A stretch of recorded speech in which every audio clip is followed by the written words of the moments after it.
my testimony is this.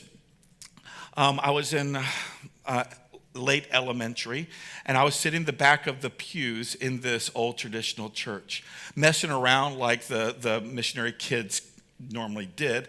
And all of a sudden, the preacher was preaching the gospel. And I can promise you this, I don't remember a single word he said. To this day, I don't remember a single word that he said. He shared the gospel, I know this, and it penetrated my heart so dearly that I didn't come to an altar afterwards. I went back home. And I went back home, and I went to my parents' bedroom, and I came to my parents' bedroom, and I said, I need to be saved. I need to be saved. And what I can remember is my parents kind of looked at each other and be like, here we go again. Here's the salvation thing again. But something was different this time. I was crying my eyes out. And I did not know the reason why.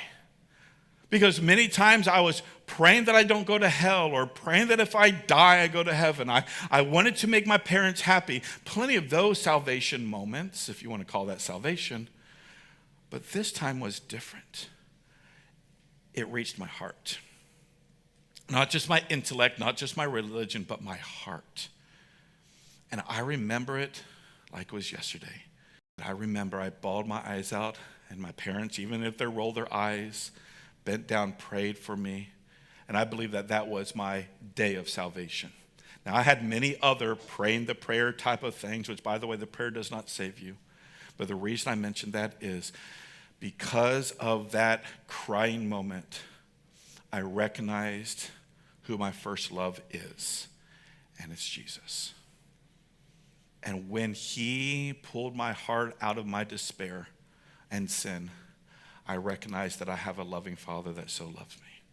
And from that place, was I an absolute perfect kid, yes or no? No. Well, how did you know? Okay, so yes, I was not a perfect kid. Neither were you. But I could not stop shutting up about this Jesus. When I went to boarding school in the Philippines, I got beat up by the seniors at this boarding school. Why? Because I smiled too much. Literally, no joke. Anybody know what a swirly is? Anybody know? Okay, I got swirlied if you did not know, you put your head in the toilet, flush it, and swirl. Okay, you get the idea. So I got lots of swirls, and every time I came up, they're like, stop smiling. Stop smiling. And I'm like, oh, sorry.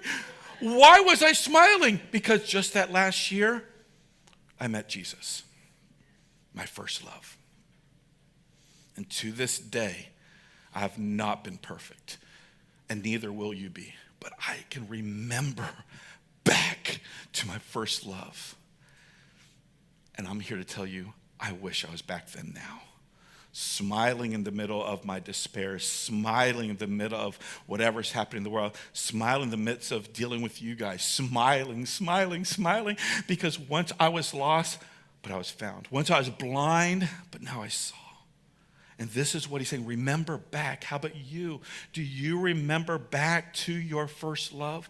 Do you remember back to that moment where you recognize that you're a sinner, needing the grace of Jesus Christ, place your faith and trust in him, and I almost guarantee you your life was far from perfect at that moment, but you probably couldn't stop smiling. Have you lost the first love? Because I almost guarantee you the churches that are dying have also. And this is why we're doing this series, so as the passage continues, so that we can remember where we fell in love and get back to it.